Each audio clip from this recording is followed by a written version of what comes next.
Canadians are mad, and they're showing it by saying, we're not going to spend money in America. That needs to change. We don't need their cars. We don't need their energy. We don't need their lumber.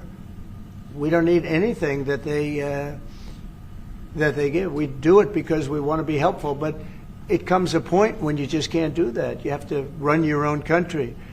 And to be honest with you, Canada only works as a state. It doesn't. We don't need anything they have. While the orange guy in the office keeps fueling chaos between the US and Canada and the rest of the world, there are still a few Americans who get it. A senator from Minnesota just said what many of us already know. Relationships with allies need to be repaired. At this point, they're not even allies anymore.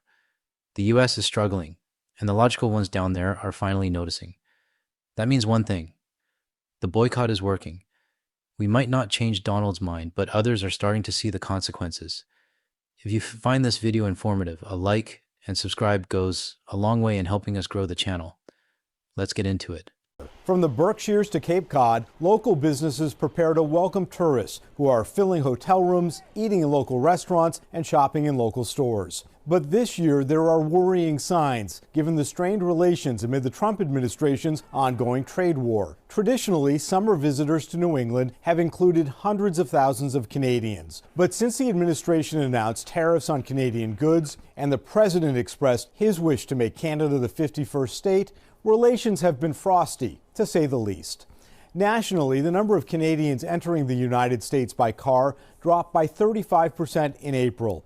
It was the fourth month of year-over-year decline, according to the Canadian government. Here in New England, cross-border travel into Vermont and Maine by car has plummeted. New Hampshire tourism officials are anxious as well. And in Boston, where typically 1/3 of international tourists come from Canada each year, city tourism officials have adjusted their forecast for 2025. They now expect a 10% decline in visitors from Canada this year. The U.S. Travel Association warns that a 10% drop in the number of tourists visiting the U.S. from Canada could lead to $2.1 billion in lost spending and 14,000 job losses nationwide. A 10% drop might not sound like much at first, but when you look at the actual numbers, it adds up fast. Now imagine that 10% becomes 20 or even 30. It won't happen overnight, but we've still got 44 months of Donald in office. That is plenty of time for more reckless comments to drive even more international tourists away. The trend has already started. While the impact is nationwide, it will be felt acutely here in New England. In June, a group of New England governors and Canadian premiers will gather in Boston to discuss trade and strategize about solutions. Amid so much uncertainty over national trade policy, there is one way you can contribute. Support those local businesses that rely on tourism to stay afloat, particularly during the short summer season. Every dollar counts. Sure, every dollar counts. But let's be honest, do local Americans really have enough spending power to replace the billions that Canadians and other international visitors bring in? The answer is pretty obvious. They don't. Tourism doesn't survive on domestic pride. It survives on real money. And right now, that money is going elsewhere. A Minnesota senator is pushing for peace with Canada as Trump administration's tariffs take their toll. A reminder, Canada has a new prime minister. He's not mincing words when it comes to relations with the U.S. Here's a look from election night. We are over the shock of the American betrayal, but we should never forget the lessons. We have to look out for ourselves. Since that day, Prime Minister Mark Carney has visited President Trump at the White House. He's told the president Canada is not for sale. The 25% tariff on Canadian goods remains in place. So too does Canada's reciprocal tariff on the U.S. But Minnesota Senator Amy Klobuchar says the nation and Minnesota need to have a good relationship with Canada. She tells WCCO it's vital to the economy. What we're seeing right now, particularly in northern Minnesota, we're seeing a 70% drop-off of canceled vacations across the country. We know right now we have an 18% decrease in the number of border crossings. The Canadians are mad, and they're showing it by saying, we're not going to spend money in America.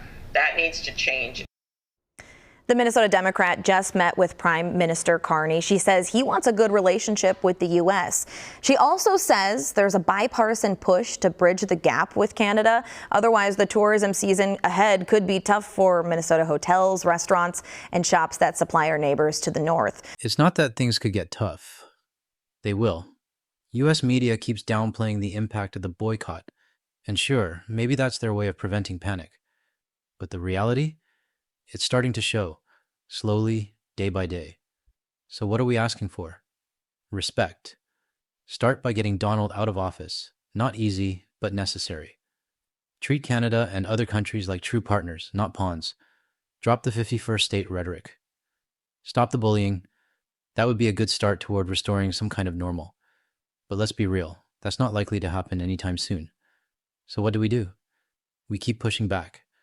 We don't take the disrespect quietly. We build stronger ties with Europe, the UK, Australia, Asia, with nations that value partnership. We stop relying on the US. Keep the boycott going. Stop crossing the border out of habit. Explore the world. Central America, Southeast Asia, where your dollar goes farther and your presence is appreciated. And whatever you do, don't ease up. If you found this video valuable, a like and subscribe helps get our message out and supports this growing community. Thanks to every one of you still watching, and we'll see you in the next video.